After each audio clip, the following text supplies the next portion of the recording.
So when I was living in Turkey, like 2 years ago, we had like this small little apartment and the rooms were very close to each other and stuff. We had this living room where when you walked in, you could see the living room because it had like no door and stuff. So you'd come into the house and then you could see the living room, and I had my drum set in the living room. So like we had like a little carpet there, and we bought some like orange things to make sure the kick drum noise didn't go below to our neighbors and stuff. When you walked in the house, you could see the living room and my drum set too. And at the time I had like an electronic drum set. It was the Yamaha DTX 2K. If you watched my videos, you know that I owned it for a while. When you enter the house, you can see my drum set right like across the room. And so whenever I came from school, I just looked at my drum set and I was like, I should probably practice, like, and while looking at the drum set, like, maybe I should practice my ghost notes. And then the funny thing is that like once I said that, I would be like, my excuse would be that I was tired. So I would go to my bed and then scroll on YouTube and literally watch drum videos instead of playing actual drums. So if you're in a similar situation to this where you're like procrastinating on drums and you're like you go on YouTube and you watch drum videos instead of actually like playing the drums, then here's the method that I applied to get rid of this forever. So I don't want to waste your time. It's called making a habit. So making a habit is essentially the things we do every single day, like your morning coffee or your, playing Minecraft or something is a habit. And habits can be a good or a bad thing. But how do we actually build habits so that, we can build our drumming habits? Well, James Clear, who is the author of Atomic Habits, a very popular book, and also it's very interesting. He found a process that we can just do to build habits, which I think is incredible, and it can be applied for almost anything, not even drums, your whole life. So firstly, we have to start with an incredibly small habit. So in our drumming context, we can make this by practicing only 5 minutes when you start out. Wait, 5 minutes? Yeah, you heard me right. And we need to start incredibly small, because making habits that are so small will make you stick longer and be more consistent. Second, we'll increase our practice sessions duration for 1 minute every day. Yeah, 1 minute. If you start on Monday with 5 minutes, then on Friday you should be at 10 minutes practicing only. So it would take you about 25 days to reach 30 minutes of practice session every day. And there are gonna be times when you mess up, and in those times you want to get back up quickly. So say you missed a day of practice sessions.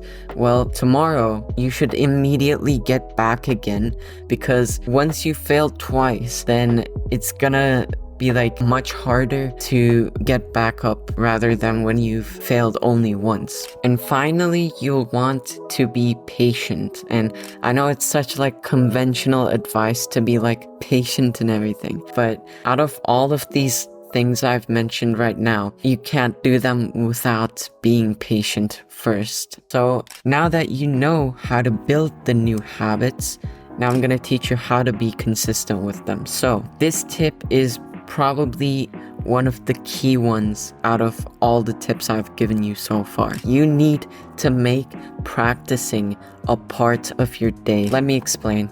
So whenever you drink coffee in the mornings, for example, you don't think much of it, right? It's like your daily ritual by now. Just like drinking water or going to the gym is just a normal part of your day. And the thing is, once you make stuff a part of your day, it becomes so hard to not do them. And the good news is that we can make our drumming a part of our day. How we can make it a part of our day is we need to tie the habit of practicing to another habit that you're already doing. So, for example, for me, I tied drumming to lunch. So whenever I eat lunch, I immediately practice drums after that. Or when I have school, I come back from school and immediately just sit on the drum set. And this was like a key thing that unlocks like how you can actually play drums every single day. In order to take action of this, we have to understand how our little habit system works in our brain so that you can literally like master habits. So this system is a cycle of 4 elements. So first one is cue, the second one is craving, third one is response, and then finally reward. So we'll go over them quickly. I don't want to bore you, but basically cue is when something reminds you of something. So for example, if a phone buzzes, you want to check your phone, right? Well, that is your cue. The craving is basically when you crave to do that thing. So if your phone buzzes, you want to check it, right? You crave to check your phone. And then you get a response of that craving. So whenever you just hear your phone buzz, you open it and you get a response. And then there's the reward of checking your phone, which is like, you know, when you check your phone, you get to see like the message and everything. So to use this habit cycle, we'll ask ourselves these 4 questions. How can we make it obvious? How can we make it attractive? How can we make it easy? And how can we make it satisfying? So for the first question, we need to put our drum set where we can actually see it, or something that reminds us of our drum set. So this is our cue to practice. So whenever you see something related to drumming, we have a cue now. It's like your phone buzzing when you want to check your phone. Next, we have to make our practice sessions even seem more attractive. And how we can do that is actually just like watch other drummers play. And then you're gonna get motivated from them.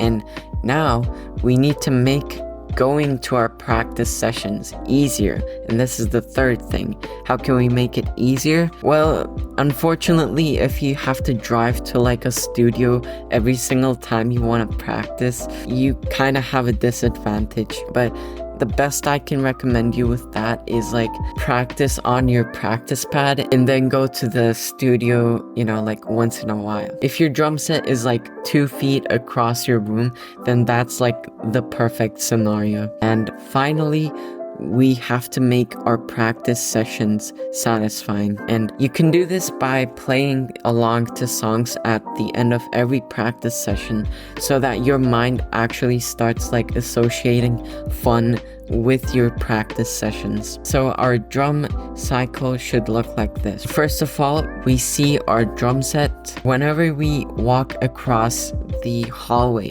there should be like something that reminds us of our drums, and particularly our drums should be there, like you could just see your drum set from across the room. Then we're gonna watch a video of drums to get motivated, and then after that will make it easy for us to actually go and practice.